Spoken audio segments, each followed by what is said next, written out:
Hey everyone, want to export videos from Pika AI? In this video, I'll show you how to save your AI-generated videos step by step. First, open the Pika AI website and sign in to your account. Go to your projects and open the video you want to export. Next, preview your video to make sure everything looks correct before saving it. Now click the Export or Download option. This lets you save your finished AI video to your device. Choose the available video settings, such as quality or format, if those options are provided. Wait while Pika AI processes your export. The time may vary depending on the video length and settings. Once the export is complete, open the saved file and check the video quality.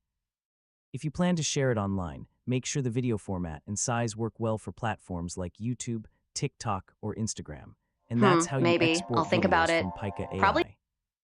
With a few simple steps, you can save and share your AI-generated videos anywhere. Thanks for watching, and don't forget to subscribe for more easy technology guides.